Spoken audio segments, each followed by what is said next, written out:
یہ اس انسان کی کہانی ہے جس نے انسانوں کی نہیں بلکہ زمین کی تقدیر بدلنے کا خواب دیکھا۔ ایک ایسا لیڈر جو صرف اقتدار کا مالک نہیں بلکہ قدرت سے جنگ لڑنے والا انسان ہے۔ ہم بات کر رہے ہیں ابراہیم تراورے کے اس منصوبے کی جس نے پوری دنیا کو یہ سوچنے پر مجبور کر دیا کہ کیا واقعی صحرا کو شکست دی جا سکتی ہے۔ ناظرین، صحرائے سہارا صرف ایک ریگستان نہیں بلکہ ایک آہستہ آہستہ بڑھنے والی بلا ہے جو ہر سال افریقہ کے کھیت کھا جاتا ہے۔ اس کے نتیجے میں زمین مر جاتی ہے، پانی غائب ہو جاتا ہے، جانور ہجرت کر جاتے ہیں اور انسان فقر میں مبتلا ہو جاتا ہے۔ یہ وہ دائرہ ہے جو ٹوٹتا نہیں بلکہ مزید تنگ ہوتا چلا جا رہا ہے۔ ایک وقت تھا جب یہی صحرائے سہارا ہرا بھرا علاقہ تھا۔ یہاں پر دریا بہا کرتے تھے، درخت لہلہاتے تھے اور یہاں پر جنگلی جانور رہا کرتے تھے، مگر آج یہی علاقہ انسان کے لیے جہنم بن چکا ہے۔ ابراہیم تراورے نے اپنی آنکھوں کے سامنے لوگوں کو مرتے ہوئے دیکھا، بچوں کو بھوکا دیکھا، کسانوں کو مایوس دیکھا اور اس نے فیصلہ کر لیا کہ اب شکایت نہیں ہوگی، اب اس مسئلے کا حل نکلے گا۔ اسی سوچ کے تحت اس نے ماہرین کو بلایا۔ زرعی ماہر، ماحولیاتی ماہر اور سائنسی دماغ اکٹھے کیے گئے۔ پھر اس نے سوال پوچھا کہ اگر ہم صحرائے سہارا کو روکنا چاہتے ہیں تو سب سے پہلا وار کہاں کیا جانا چاہیے؟ اس کے نتیجے میں جو جواب آیا اس کی توقع کسی کو نہیں تھی۔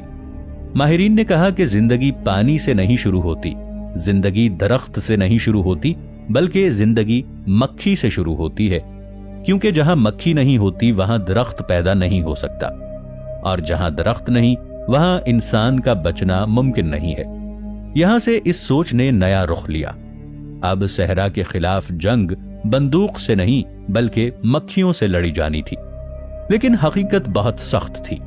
صحرائے سہارا انتہائی گرم ہے، انتہائی بے رحم ہے، اور عام مکھی وہاں چند سیکنڈ بھی زندہ نہیں رہ سکتی۔ یہاں کی ریت اتنی گرم ہے کہ یہاں پر جوتا بھی پگھل جائے۔ وہاں اگر مکھی بھیجی جائے تو وہ زندہ کیسے بچے گی؟ اب ابراہیم نے یہ کہا کہ مسئلہ یہ نہیں کہ مکھیاں نہیں بچ سکتی، بلکہ مسئلہ یہ ہے کہ ہم غلط نسل کی مکھی لے جا رہے ہیں۔ ہمیں یہاں پر ایسی مکھیاں لے کے آنی چاہیے جو آگ میں پلی ہوں، گرمی میں پیدا ہوئی ہوں اور جنہوں نے سخت ماحول میں جینا سیکھا ہو۔ یہاں سے شروع ہوئی ایک خطرناک تلاش۔ افریقہ کے دور دراز علاقے، عرب دنیا کے جلتے ہوئے صحرا، پتھریلے پہاڑ، سنسان وادیاں سب چھان ماری گئیں۔ ہر جگہ سے ان مکھیوں کو تلاش کیا گیا جو کہ عام مکھیوں سے الگ تھیں، اور اس تلاش کے نتیجے میں بالآخر دو نسلیں سامنے آئیں۔ ایک نسل وہ جو مشرقی افریقہ میں پائی جاتی تھی اور دوسری وہ جو عرب اور نوبین علاقے میں رہتی تھی۔ یہ مکھیاں چھوٹی تھیں مگر مضبوط تھیں۔ ان میں گرمی برداشت کرنے کا قدرتی نظام جسم میں موجود تھا۔ وہ سورج کو دشمن نہیں بلکہ اسے دوست سمجھتی تھیں۔ اب فیصلہ ہو گیا تھا، انہی مکھیوں کو جنگ میں اتارا جائے گا۔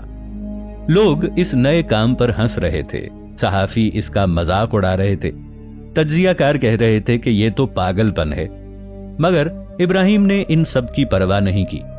وہ جانتا تھا کہ اگر انسان کو بچانا ہے تو پہلے مکھی کو بچانا ہوگا۔ پھر وہ دن آیا جب مکھیاں صحرائے سہارا میں چھوڑ دی گئیں اور وہاں خاموشی ٹوٹ گئی۔ وہ زمین جو برسوں سے مردہ تھی اس نے اب سانس لینا شروع کی۔ وہ بیج جو ریت کے نیچے دفن تھے وہ سب جاگ اٹھے۔ وہ پرندے جو برسوں پہلے غائب ہو چکے تھے وہ واپس نظر آنے لگے۔ پھر جانور آئے اور پھر ایک حیرت انگیز منظر سامنے آیا۔ جیسے ہی سانپ نظر آنے لگے وہاں شہد خور جانور پہنچ گیا، ایک ایسا جانور جو زہر سے نہیں مرتا اور سانپوں کو ختم کرتا ہے۔ قدرت نے اپنا حفاظتی نظام خود واپس بھیج دیا۔ سائنسدان حیران تھے، اب صحرائے سہارا بدل رہا تھا۔ ابراہیم جانتا تھا کہ یہ مکمل فتح نہیں بلکہ اس فتح کا آغاز ہے۔ مکھیاں اکیلا سب کچھ نہیں کر سکتی، مگر مکھیاں راستہ ضرور دکھا سکتی ہیں۔ دنیا نے اب ماننا شروع کر دیا کہ یہ کوئی پاگل پن کا منصوبہ نہیں بلکہ ایک سچی کوشش ہے، اور یہ کوشش انسان کو بچانے کے لیے کی جا رہی ہے۔ اب سوال یہ نہیں تھا کہ کیا سہارا بدلے گا، سوال یہ ہے کہ کیا ہم بدلیں گے؟ کیا ہم قدرت کے خلاف جنگ جاری رکھیں گے یا اس کے ساتھ چلیں گے؟ اور شاید ایک دن دنیا یہ کہے گی کہ صحرائے سہارا کسی طاقتور ملک نے نہیں بدلا بلکہ ایک نوجوان نے بدلا جس نے مکھی کو ہتھیار بنایا، اور اس نوجوان کا نام تھا ابراہیم تراورے۔ اب بتائیے کہ کیا یہ منصوبہ مستقبل بدل سکتا ہے؟ کیا واقعی ایک مکھی صحرا کو شکست دے سکتی ہے، یا یہ خواب صرف ایک خواب ہے؟ اگر ہم سائنس کی زبان میں بات کریں تو زمین کی زرخیزی اور زندگی کا آغاز بایولوجیکل چین سے ہوتا ہے۔ چھوٹے حشرات جیسے مکھی پودوں کے پھولوں پر پولینیشن کا کام کرتی ہے، اور یہی عمل اس حیاتیاتی زنجیر کو زندہ رکھتا ہے۔ اگر یہ عمل رکا تو پورا ماحول متاثر ہوتا ہے۔ یہی وجہ تھی کہ ابراہیم تراورے نے مکھیوں کو صحرا میں بھیجنے کا فیصلہ کیا۔ اب اسلامی نقطۂ نظر سے دیکھیں تو قرآن میں اللہ تعالیٰ نے ہمیں زندگی کے توازن کی نشانی دی ہے۔ سورۃ النمل میں ذکر ہے کہ اللہ نے ہر مخلوق کو ایک نظام دیا ہے اور ہر مخلوق کا اپنا کردار ہے۔ مکھی بھی ایک چھوٹی مخلوق ہے، مگر اس کا کام پوری زمین کے لیے اہم ہے۔ یہ ظاہر کرتا ہے کہ اللہ کی حکمت میں ہر چیز کا ایک مقصد ہے۔ جب مکھیاں صحارا میں پہنچیں تو سائنسدانوں نے یہ مشاہدہ کیا کہ ابتدائی دنوں میں زمین کا رد عمل آہستہ تھا، لیکن جیسے ہی مکھیوں نے پھولوں کے ذریعے پولینیشن کا کام شروع کیا تو بیج جاگنے لگے، چھوٹے پودے اگنے لگے اور زندگی کی زنجیر دوبارہ چلنے لگی۔ یہی وہ سائنسی مظہر تھا جو قرآن کی اس بات سے جڑتا ہے کہ اللہ تعالیٰ نے ہر چیز میں توازن رکھا ہے۔ مزید دلچسپ بات یہ ہے کہ مکھیاں حرارت اور خشک ماحول میں زندہ رہ سکتی ہیں۔ یہ حیاتیاتی ایڈیپٹیشن ہمیں یہ یاد دلاتا ہے کہ اللہ تعالیٰ نے مخلوق کو ماحول کے مطابق بنایا ہے۔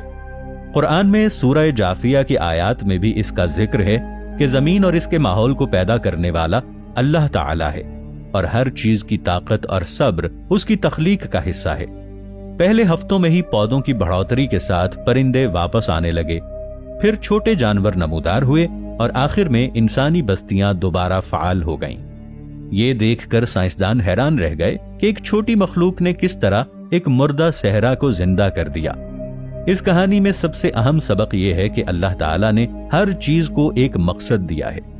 مکھی جو عام طور پر نظر انداز کر دی جاتی ہے، زمین کی زندگی کی بحالی میں اہم کردار ادا کرتی ہے، اور انسان اگر حکمت سے کام لے تو قدرت کے اس نظام کو اپنی فہم کے مطابق استعمال کر سکتا ہے۔ یہ منصوبہ ہمیں یہ بھی سکھاتا ہے کہ سائنسی تحقیق اور مذہبی بصیرت کے ساتھ اکٹھے چلا جا سکتا ہے۔